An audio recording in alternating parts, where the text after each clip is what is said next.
Hola, muy buenas, bienvenidos a mi canal. Mi nombre es Daniel y en este video estaré resolviendo las 5 primeras preguntas de la práctica oficial del examen de admisión de la UCR1 del año 2021. Este será el primer video de una serie de 15 videos en los cuales en cada uno de ellos estaré resolviendo 5 ejercicios para sumar un total de los 75 ejercicios que venían en esa práctica. Entonces, para comenzar, por acá tenemos un ejercicio que nos dice que en una librería hay dos cajas con lapiceros. La caja G solo tiene lapiceros de la marca G y la caja S solo tiene lapiceros de la marca S. Cierto día se sacan 15 lapiceros de la marca G y se depositan en la caja S. Luego se revuelven todos los lapiceros que están en la caja S y se sacan 9 lapiceros que se depositan en la caja G. Entonces, sucedió con certeza que en la caja, y bueno, nos dan una serie de opciones con la caja S y con la caja G y las respectivas marcas de lapiceros que pudieron haber quedado, la cantidad que pudo haber quedado en cada una de estas cajas. Entonces, primeramente, notemos que el ejercicio nos está preguntando algo que se cumpla con certeza, o sea, que la opción que nosotros marquemos sí o sí se tiene que cumplir, es decir, no puede quedar en una posibilidad para poder ser la respuesta correcta para este problema. ¿Ok? Entonces, veamos lo siguiente. Nos están diciendo que la caja G solo tiene lapiceros de la marca G y la caja S solo lapiceros de la marca S. Ok, todo bien. Luego nos dicen que cierto día se sacan 15 lapiceros de la marca G y se depositan en la caja S. Ok, entonces, eso lo que nos dice es que, supongamos que ahí tenemos la caja G y de la caja G voy a enviar 15 lapiceros a la caja S. 15 lapiceros. 15 lapiceros. Pero acá hay un detalle adicional. Bueno, ¿cuál es ese detalle adicional?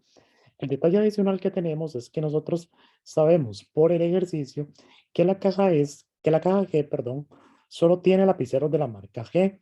Entonces, en este primer envío que estamos haciendo, los 15 lapiceros tienen que ser necesariamente lapiceros de la marca G. O sea, el primer envío que yo hago, todos tienen que ser de la marca G. ¿Ok? Ahora, por otro lado, nos están diciendo que de la caja S se envían 9 lapiceros a G. ¿Ok? Entonces veamos, vamos a hacer un envío, se envían a G y entonces tenemos que se están enviando 9 lapiceros. ¿Ok? Pero acá tenemos un detalle, como este no es el primer envío, ya esta caja, la caja S, por decirlo de alguna manera, está contaminada. O sea, ya en la caja S no solo hay lapiceros de la marca S, o sea, de hecho, ya hay 9, perdón, ya hay 15 lapiceros de la marca G que acabamos de enviar. Entonces, cuando nosotros hacemos esta devolución de 9 lapiceros, no podemos saber si esos lapiceros son todos G, si esos lapiceros son todo S, o cuál combinación específica de lapiceros G y S te están enviando. Por ejemplo, 5 y 4, 4 y 5, 3 y 6, 6 y 3. ¿Ok? No sabemos cuál combinación específica. Entonces, esto lo vamos a dar en un signo de pregunta porque no sabemos de qué marca son lapiceros que se están devolviendo. Ahora bien, vamos a determinar cuántos lapiceros en la caja S quedaron de G. Entonces, vamos a poner por acá en la caja S. ¿Ok? Nosotros no vamos a poder determinar un número en específico, o sea, no vamos a poder decir quedaron 4, quedaron 5, quedaron 20. No podemos llegar a un número específico, pero lo que sí podemos determinar es un intervalo en el cual va a estar la cantidad de lapiceros G que hay en la caja S.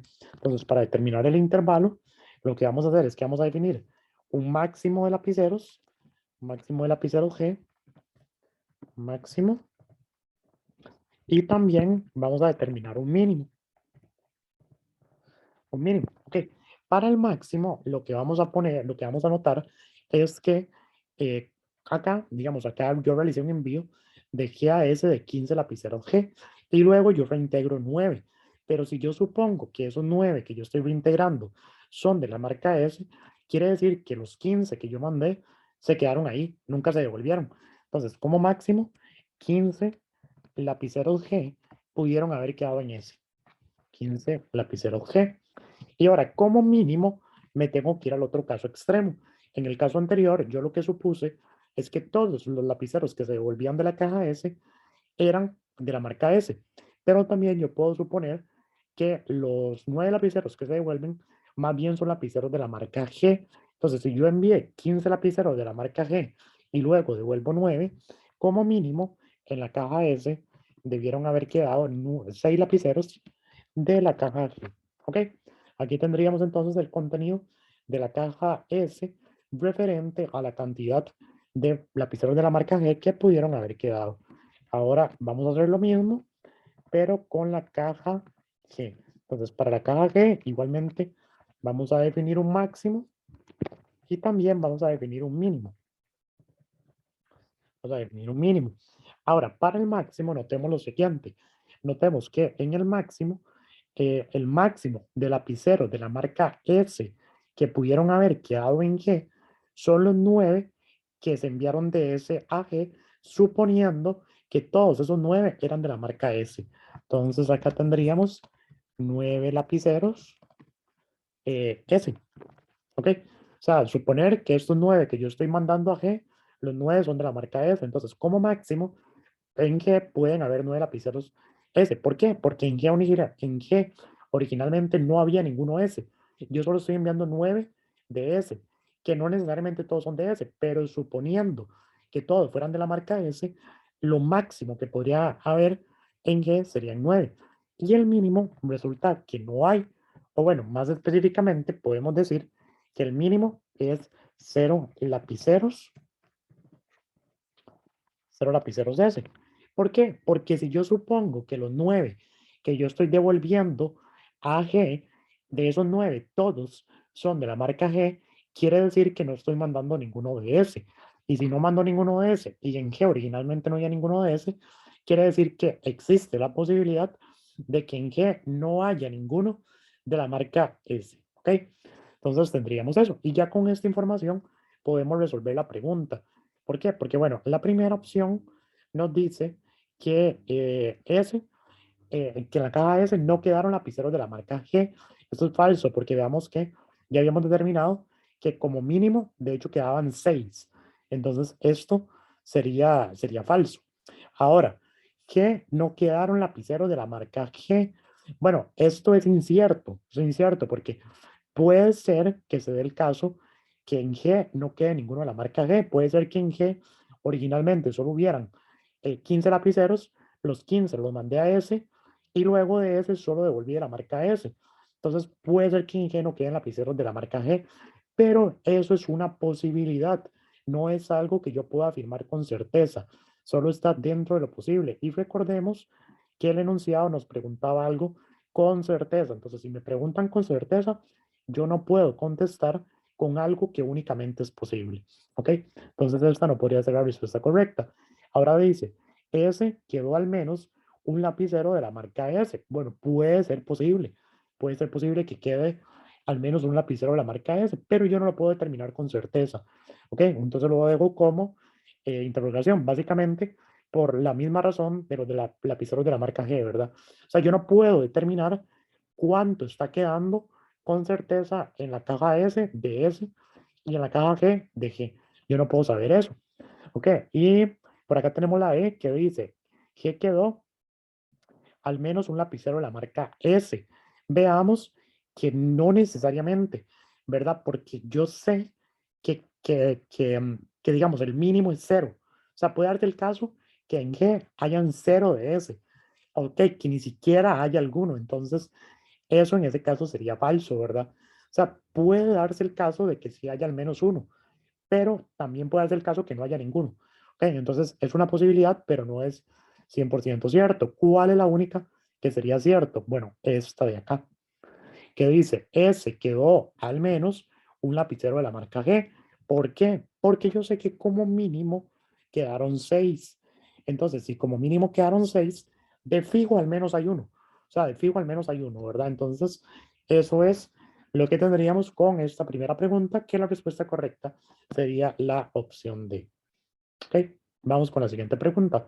Nos dice, bueno, la anterior pregunta, como vimos, es como una lógica matemática, esto es más como de lógica verbal, que dice, un grupo de personas quiere comenzar a practicar algún deporte que sea adecuado a sus preferencias y habilidades, de manera que nadie se quede sin practicar al menos un deporte. A partir de estos requisitos se toman en cuenta los siguientes aspectos. ¿Ok? Entonces, ¿qué vamos a ver? Dice que en la primera proposición que tenemos por acá, dice que a todos les gusta mojarse y no saben andar en bicicleta. ¿Ok? Tenemos dos postulados. Ahora el siguiente. Dice, todos pueden mantenerse a flote en el agua, primer postulado, y no les gusta el contacto físico. ¿Ok? Y ahora, por último, en el tercer postulado dice, algunos pueden controlar bien los objetos esféricos y no desean recorrer largas distancias. ¿Ok? Perfecto. Entonces, ya tendríamos esto que está por acá. Ahora, dice, de acuerdo con las afirmaciones anteriores, se puede concluir de igual manera con certeza. En general, casi todas las preguntas nos van a consultar por algo con certeza, excepto en los casos que nos digan lo contrario, de igual manera tendríamos que asumir que es una pregunta con certeza. O sea, para asumir cosas diferentes, nos tendrían que decir como es posible, es probable, no es posible, cosas por el estilo, ¿verdad? Pero en general asumimos que es con certeza. Entonces dice, todos pueden practicar el boxeo.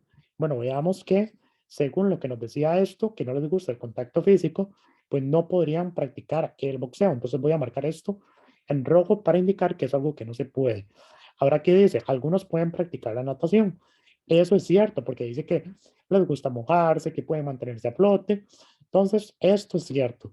Bueno, entonces lo voy a poner en verde y dice, algunos pueden practicar boxeo y ciclismo, pero resulta que el ciclismo no, porque me están diciendo que de momento no saben andar en bicicleta y además no les gusta recorrer largas distancias. Entonces, por norma general, para practicar ciclismo hay que recorrer largas distancias, ¿verdad? Entonces, esta la descartaríamos. Ahora dice, todos pueden practicar ciclismo. Bueno, esto ya de plano, ya es falso, ya podemos ver que esto es falso. Entonces lo marcamos en rojo y además dice, pero no el boxeo. O sea, me dicen como que sí pueden practicar el boxeo. Más bien me dice que no pueden practicar el boxeo, perdón, que no puede practicar el boxeo. Entonces eso es cierto. Esa segunda parte es cierta de que no puedan practicar el boxeo. Pero ya, solo con lo anterior, ya no podría marcarlo como opción correcta. Ahora dice, todos pueden practicar la natación. Esto de acá sería verdadero, ¿verdad? Porque decía que les gustaba mojarse, que podían mantenerse a flote, entonces todos pueden practicar la natación, pero no el ciclismo. Esto es cierto, no pueden practicar el ciclismo. Entonces, ambas son ciertas. Natación sí, ciclismo no. ¿Ok? Y ahí tendríamos la respuesta, pero de igual manera veamos la última.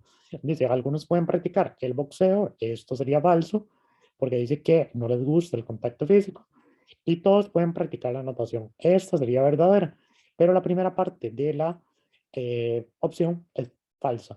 ¿Ok?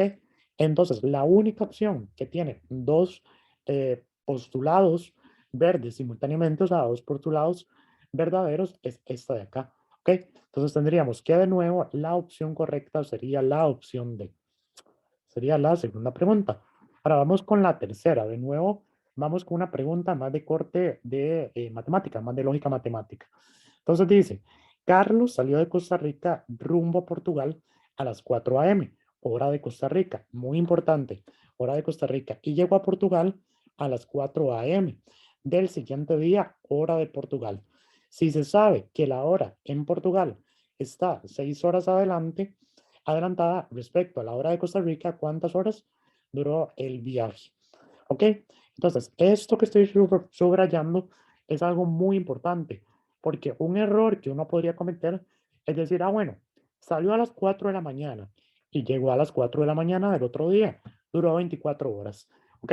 Pero ese sería un error porque yo no estoy contemplando el hecho de que las zonas horarias son distintas, ¿verdad? No tengo una unidad de medida común, ¿ok? Entonces, no puede ser que la opción E sea la opción correcta. Entonces ya es la de plano, que sería la que podríamos incurrir en un error, con la que podríamos incurrir en un error, la descartamos inmediatamente. Ahora bien, como estamos viendo que ya teníamos como un primer acercamiento en el cual la respuesta correcta podría ser 24 y por ahí nos dan un 6, muy probablemente uno va a sentir el impulso de hacer esto. 24 más 6 igual 30. Esto sin pensarlo mucho, nada más es como tengo un 24, hay un 6, lo sumo y vamos a ver si me da algo. Evidentemente vemos que esto no me da con respecto a las opciones. Ahora, si yo hago 24 menos 6, esto es igual a 18. Y esto resulta que sí me da una de las opciones, pero, ok, y de hecho la opción correcta, 18. Pero la idea, ¿verdad? Ahorita es que estamos practicando, es no hacerlo nada más porque tenía esos números y les hice una operación y a lo que salga, ¿verdad? Sino que vamos a ver por qué efectivamente 18 es la respuesta correcta. Entonces, hay esencialmente dos maneras de hacerlo. Una es trabajar todo con respecto a la hora de Portugal. Portugal. Es decir, trabajar la entrada, perdón, la salida, salida y la llegada, pero en términos de la hora de Portugal únicamente. Veamos que la llegada ya está en hora portuguesa, o sea, que dice que es las 4 a.m. Entonces, esa no le tenemos que tocar nada, esa está perfecta, pero la salida sí la tenemos que modificar, porque la salida está en términos de la hora de Costa Rica, que nos dice que salió a las 4 a.m., pero resulta que si en Costa Rica salió a las 4 a.m., pero en Portugal va 6 horas adelante, entonces en hora de Portugal ese vuelo estaría saliendo a las 10 a.m. Ok, ¿qué fue lo que hicimos? Tomamos el 6, perdón, el 4 y le sumamos las 6 horas que está adelante. Entonces eso ya me daría en términos de la hora de Portugal. Y de igual manera, si yo quisiera, ¿verdad? No es necesario hacer las dos, podría hacerlo con la hora de Costa Rica, con una más que suficiente, debería llegar al mismo resultado. Entonces pondría la salida y pondría la llegada. Pondría la llegada. La salida, podemos ver que ya está en hora de Costa Rica. Sale a las 4 a.m. Y la llegada no está en hora de Costa Rica, entonces la tenemos que modificar. Y acá, mucho ojo, porque aquí uno puede cometer un error. ¿Verdad? Uno dice, bueno, en Portugal está llegando a las 4 a.m. Entonces uno dice, bueno, 6 horas adelante, entonces digo que va a llegar a las 10 a.m. 10 a.m. Probablemente más de uno tenga el impulso de sumar 6 horas. Pero si yo hiciera esto me daría resultados diferentes. Porque acá me daría que duró 18 horas y acá más bien me estaría diciendo que duró 30 horas. 30 horas. ¿Y por qué esta discrepancia? Porque aquí hay un error. Acá yo lo que tengo que hacer a la hora de más bien pasarlo para Costa Rica es pensar, si Portugal va 6 horas adelante, entonces Costa Rica va 6 horas atrás. Entonces, en lugar de sumar, lo que tengo que hacer más bien es restar. O sea, a las 4 a.m. del día siguiente, le tengo que restar 6 horas. Si le resto 4, quedo a las 12 de medianoche. Y si le resto 2 más, que me faltaban restar, llego a las 10 p.m., pero del mismo día. 10 p.m. del mismo día. Ok, y entonces ahora sí estaría bien. Ahora esto me daría las mismas 18 horas. Particularmente creo que es más fácil hacerlo con este caso, estandarizar toda la hora de Portugal. Me parece que es más fácil entenderlo. Pero también se puede hacer con la hora de Costa Rica y los resultados deberían ser estos.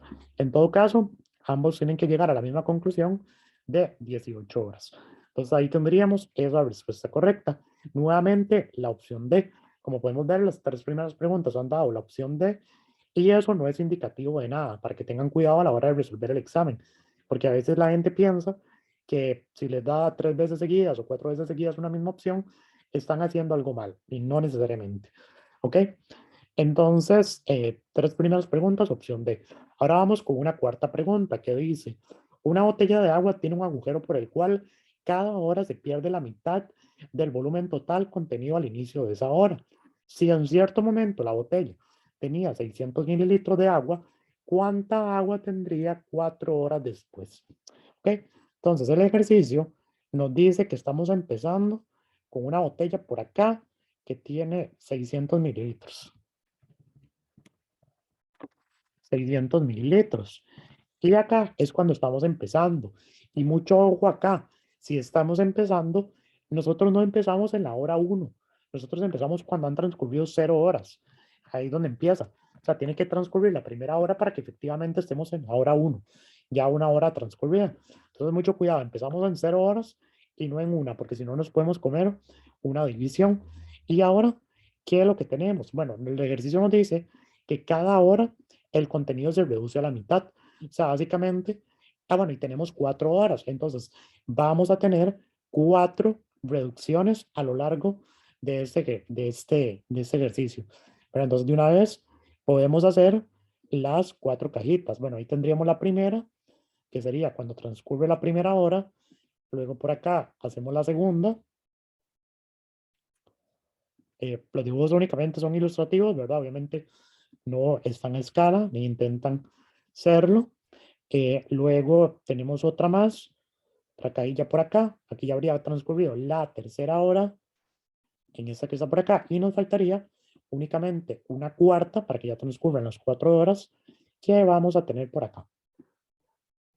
Obviamente tampoco es necesario que en el examen se pongan a hacer una caja, ¿verdad? Pero creo que tal vez hacer como el dibujo resulta un poco más comprensible a la hora de analizar el problema. Entonces, bueno, aquí teníamos que ha transcurrido una hora, aquí han transcurrido 2 horas y aquí han transcurrido 3 horas. 3 horas. Y acá, bueno, 4 horas, ¿verdad? Era el último. 4 horas. Entonces, cuando transcurre la primera hora, ya sabíamos que cada hora se reduce a la mitad. Entonces, si originalmente teníamos 600 y se reduce a la mitad, aquí nos va a quedar en 300 mililitros.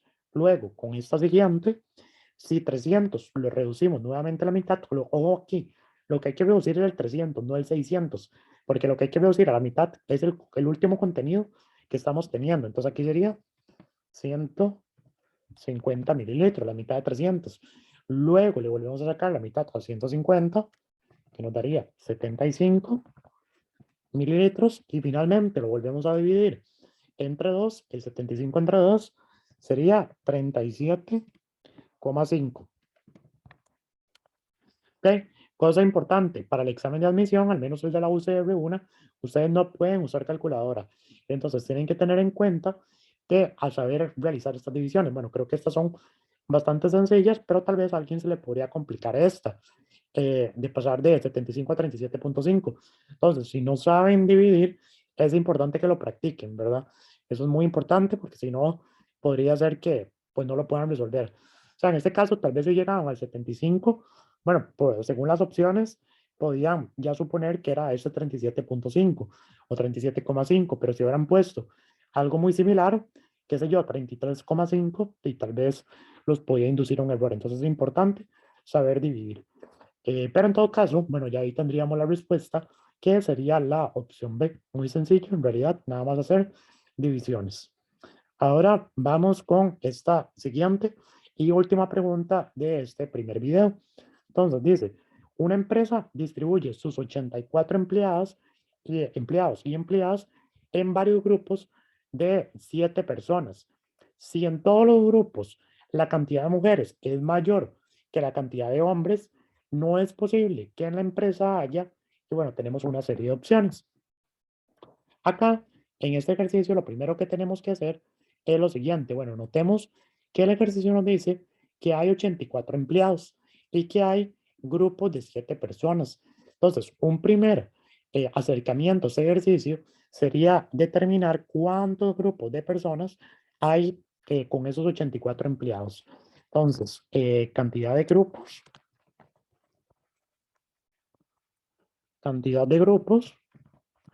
podemos ver que tenemos 84 empleados. Y cada uno de esos grupos tiene 7 personas. Entonces, si yo quiero determinar cuántos grupos hay, voy a agarrar el total de personas entre el tamaño de cada grupo, que es 7, hago una división y con eso obtengo que la cantidad de grupos es 12. Entonces, tengo 12 grupos de personas. Ahora bien, por acá me están diciendo que en todos los grupos la cantidad de mujeres es mayor que la de hombres. En todos los grupos pasa eso. Entonces, puede pasar que los grupos estén conformados de esta manera. Puede ser que yo tenga, vamos a ver, sería 4 mujeres y 3 hombres. y 3 hombres. Luego también podría tener 5 mujeres y 2 hombres. También podría tener 6 mujeres y un hombre, únicamente un hombre. O inclusive podría darse el caso de que ocurra, esto es para ciertos grupos, ¿verdad? No es que todos tienen que tener la misma composición. Podría pasar que hayan 7 mujeres y 0 hombres. Y 0 hombres. Entonces, estos son todos los casos posibles que yo voy a tener para este ejercicio. Pero a mí no me interesan todos los casos. En general, muchas veces lo que nos va a interesar son los casos extremos, como en el primer ejercicio. No sacamos todos, nada más sacamos los casos extremos, ¿ok? Que serían estos dos de acá. Entonces, si yo me voy a cantidad de mujeres,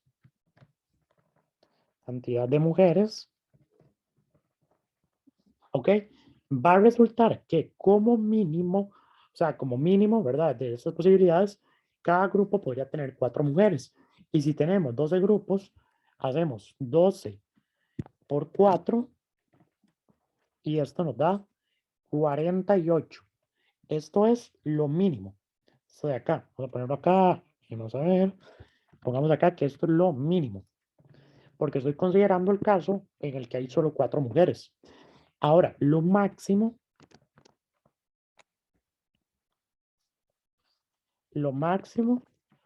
ok, en lo máximo vamos a tener 12 por 7, 12 por 7, pero necesitamos que, digamos, para que el enunciado se cumpla, que como hay hombres y mujeres, o sea, como mínimo existe un hombre. Entonces, deberíamos quitar, porque esto nos va a dar la totalidad, ¿verdad? Si yo hago aquí igual, esto nos debería dar 84. 84, entonces me quedaría sin espacio para tener hombres.